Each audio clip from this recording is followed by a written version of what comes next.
In this special report, we will show you 8 proven ways to create your work-life balance. There are several benefits to creating a work-life balance. It is good for your mental and physical well-being. You will be a lot happier in your life and feel that everything is working out for you. It is going to take time and effort to create your work-life balance. The methods in this special report work, but you need to be consistent with them. There are no overnight miracles for achieving a work-life balance, so be prepared to put in the effort. You will transform your life for the better in the long run. Getting the balance right between your work or business life and your personal life is something that few people are able to do. By using the proven methods in this report, you can stand out from the crowd and live a life of contentment. The first thing that you need to understand about the work-life balance is that it is something that you create. It is completely unique to you and your situation. No two people are going to have the same work-life balance. So, please don't expect a solution that works for everyone, because this is not possible. A lot of people believe that achieving a work-life balance is just about managing their time more efficiently. This is certainly part of it, but definitely not the whole story. There are several components to achieving a work-life balance, and you need to tackle all of these. The good news is that it is not as complicated as you might think. All of the methods that we will discuss in this report make sense. You just need to implement them in your life so that you can achieve your work-life balance. As we have already mentioned this, we will start here. Having a good work-life balance does not mean that you spend exactly the same amount of time on your work life and your personal life. It is not an exact science like this. You can spend time on something and not make it any better. What you do with your time is the most important thing. Time is a great leveler. We all have 24 hours in a day, so it is important that you spend every minute as productively as you can. Most people are unaware of how much time they are wasting on things that are not important. The best way to identify this is for you to start tracking how you spend your time each day. In order for this to provide you with useful data that you can act upon, we recommend that you track your time for a minimum of a week. You need to do this during your work hours and your personal time hours. Remember, this is not just about how you spend your time at your work or your business. It is how you spend your time overall. Your aim with this tracking exercise is to identify the things that steal your time. There are quite a few possibilities here, including spending a lot of time on social media, spending a lot of time surfing the internet aimlessly, spending a lot of time in idle gossip, spending a lot of time watching TV, spending a lot of time duplicating effort at work. Since the invention of the smartphone, more people have become addicted to social media. For some, they have to be permanently connected to their social accounts. The thought of missing a meaningless notification is too much for them to bear. If you are spending too much time on social media, then put a plan in place to gradually reduce this. We are realistic, and we will never suggest that you give up something like social media altogether. It can be useful for sure, but spending hours on it is not the best use of your time. The same goes for watching too much TV and surfing the internet to burn time. Everyone needs to relax and unwind. What we are suggesting here is that you don't spend too much time doing this. If you are someone who spends a lot of time at the water cooler gossiping about others, then you need to cut this out. Perhaps you are duplicating effort at work and wasting a lot of time there? Your time tracking will reveal to you where you are wasting time. We can only provide you examples of time stealers. Whatever you find with your tracking data, identify the biggest time stealers and come up with a plan to significantly reduce these. Think about what you could do instead with your time. Instead of sitting on the couch for hours watching meaningless TV, you could do something different with your family that will improve your relationship with them. Talking to each other is good. Playing old-fashioned board games is also good. You get the idea. If you have inefficiencies at your work, then resolve to sort these out. Duplicating effort is something that you should be able to eradicate. How well organized are you? Do you know where everything is that you need for your work? Is your computer organized well with a good folder structure? Disorganization can certainly lead to ineffective use of time. This is something that applies to both your work life and your personal life. A lot of people will say yes when their boss asks them to take on more and more work. They think that this is good for their career, but it rarely works out that way. When you take on more than you can handle, you end up doing a lot of things averagely. Jack of all trades and master of none. It is better to have a few tasks to deal with and do these really well. Your boss will try to pile more work on you because they know that you always say yes. You need to be honest with yourself here. If you know that you are doing this, then you have to learn to say no in the right way to ensure that you are not overworked. The problem with saying no in both your work and your personal life is that you can feel guilty doing this. You are a good person and help others as much as you can. But sometimes this can go too far. If the people in your life know that they can come to you with all of their problems, then they will keep coming. You need to stand your ground and start saying no. There are only so many hours in the day, and you already have a lot to do. If your boss asks you to take on more work, then tell them, sorry, I already have a lot of work, and I want to do this well. Don't just say no without any explanation. You need to provide some words of explanation for your denial, but not too many.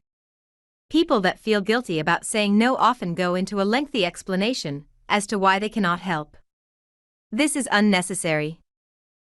If it is possible for you to offer an alternative solution, then do this. When someone asks you to do something and you do not have the time for it, tell them that other members of your team have more time than you if this is the case. Another thing that you can do is to offer to spend 10 minutes with them explaining what you would do to get the job done. Just soften the blow of the no. You must stand firm when you say no. Some people will be more insistent than others. They may return to you several times to try and change your mind. Again, tell them you have made the decision and it is final. After a while, they will get fed up asking you. If you want to achieve a good work-life balance, then you need to be able to prioritize the things that you have to do. People with a poor work-life balance tend to think that everything is important, but this is just not true. There are always going to be things that are more important than others. This is just the way that life works. You need to improve your prioritization skills to achieve your work-life balance. This starts by looking at what you need to get done and identifying what the most important things are. Take care of these first and then move on to the less important tasks. We recommend that you have a daily to-do list for your work and your personal life. Plan for tomorrow the night before. Take a look at your list and identify your priorities. You can start by prioritizing things on your list that will really stress you out if you do not get them done. These can be really simple things such as paying a bill or making a phone call. Once these are done, you will feel relieved and energized to tackle the other things on your list. We recommend that you take a look at the most important things on your list and then tackle the easiest of these first. This works because it helps to build up momentum within you. After tackling the easy tasks, you will be motivated to go on to the next. If you try to tackle a difficult task first, then this could overwhelm you and put you in a negative state. Getting any of your tasks done will be an uphill battle after this. You cannot be good at everything. Trying to do everything yourself is rarely a good idea. While it is important that you know what is going on in your life, it is not necessary or productive to try and do everything yourself. A classic example of this is your finances. Do you really know the best way to invest your money? Are you an expert on taxation? Even if you have to pay an expert to help you with these things, it will be worth it. Be sure that you understand what they are suggesting, but delegate the doing part to them. If you have the opportunity to delegate some of your work to others, then you should do this. What is important here is that you maintain a good overview of what is going on. The same is true of your finances and other important areas of your life. Another thing that will result in a poor work-life balance is chasing too many dreams. People that have a good work-life balance set a small number of challenging goals for themselves and focus on these. Just because your neighbor has a new car doesn't mean that you need one as well. Practice gratitude in your life. Instead of yearning after every new thing, be grateful for the things and the people that you have in your life right now. There are always things that you can be grateful for. This doesn't mean that you cannot have the things that you want, of course. It just helps you to put things in perspective. People with a poor work-life balance usually have very weak boundaries established. In some cases, they have no boundaries at all. The person that says yes to everything does not have boundaries. Everyone needs to have boundaries that they will not cross. What does it really mean to set boundaries? It is all about setting reasonable and realistic limits for things that you will and will not do in your work and your personal life. When you determine what these boundaries need to be, you need to communicate them to the people involved. There may be a lot of resistance to any boundary that you set. This is to be expected, and you need to be strong and determined here. People that do not have strong boundaries will never achieve a good work-life balance. A good example at work is where your boss asks you to do something in your own time. It is okay to do this now and again, but you do not want this situation to be the norm. Make it clear to your boss that you are not going to do this often. Your weekends are for you and your family. If you are working every weekend, then this is going to negatively impact your personal life. Maybe you have someone in your personal life that likes to monopolize all of your time. If you are good friends with this person, then it can be tough to establish a boundary. But it is something that you must do for your work-life balance. There are many examples of boundaries that you can set. People tend to respond to emails immediately they receive them, and this is not necessary. Tell your colleagues that you will check your emails twice a day, for example. If something is really urgent, then tell them to call you. For your personal life, you can set a boundary about working on the weekend, for example. Make a commitment that weekends are for your family, and that you will not work unless there is an absolute crisis. Your family will appreciate the quality time that you spend with them. A lot of busy professionals do not set aside time for self-care. There are several aspects to self-care that relate to your mental and physical well-being. We will cover some examples of this here. If you are not prioritizing your self-care, then you need to start doing this right away. Do you have a regular exercise routine? You need to work your body every day. Human beings were not designed to sit around in chairs all day. When you get to work, you sit in a chair for several hours. In the evening you are tired or even exhausted, so you sit in a chair again. It is important that you break this cycle. We are not suggesting that you sign up for a gym membership and overexert yourself a number of times a week. You can gradually build up to a regular gym workout if you want to. Make time for some gentle exercise to start with. Learn proper breathing and stretching exercises and perform these when you get up in the morning.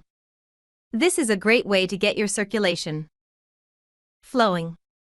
Take walks and get outdoors. We all need exposure to the sun for vitamin D. Instead of sitting in a restaurant at lunchtime, get something to eat on the go and take a walk instead. You need to give your mind a break as well. Most people have many things buzzing around in their heads all day. It is important that you break this pattern and spend time in the moment. The best way to achieve this is to learn and practice mindfulness meditation. This is a lot easier to do than you might think.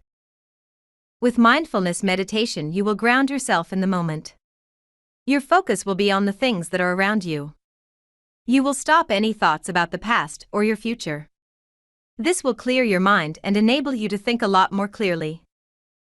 While we will always recommend that you work on your relationships with others, it is also important that you have some alone time. Mindfulness meditation is one way to do this. Just spend a few minutes doing this every day. Some people think that scheduling time for self-care is a selfish thing to do. In a way it is, but there is no need to feel guilty about it. Look at it this way: if you are not fit mentally and physically, then you are not going to be of much use to anyone. There is nothing wrong with making time for self-care in your life. In fact, it is essential that you do this. It is likely that you have established a number of important relationships in your life. On a personal level, you may have a partner and possibly children. You are certainly going to have family members that you have relationships with. What about the people that you call friends? At work, there is the relationships that you have with your customers, your boss, your colleagues, and so on. All of these relationships are important. Making them stronger is something that will help you to achieve a better work-life balance. Developing better relationships at work will usually mean that your job will be easier. You have a network of people that you can rely on and turn to for help. Having a good support structure for your work or your business is essential for your success. There is often a cost with building better relationships, but you need to take the long-term view here. If you need to go to a dinner engagement with a potential client in order to secure some business, then you need to do that. Explain to your family what this means to their future. Having a strong connection with your immediate loved ones is very important. We are talking about your partner and your children here. Take an interest in the lives of your partner and your kids. They will appreciate you doing this. A lot of people go through a divorce because they believe that their partner is not interested in them anymore. Don't let your work damage your personal relationships, or your personal life damage your career or business. If either of these things happen, you will probably end up suffering in both areas. Your family will understand if you have to work late sometimes. They will not understand if you have to do this every day. In this special report, we have provided you with 8 proven ways to achieve a work-life balance. When your work-life balance is good, you will feel a lot more contented, which is what it is all about. Now it is over to you. If you just read this report and do nothing, then you will not change anything. Your work-life balance will still be poor. There is no magic formula to achieve a work-life balance. You have to work on it consistently.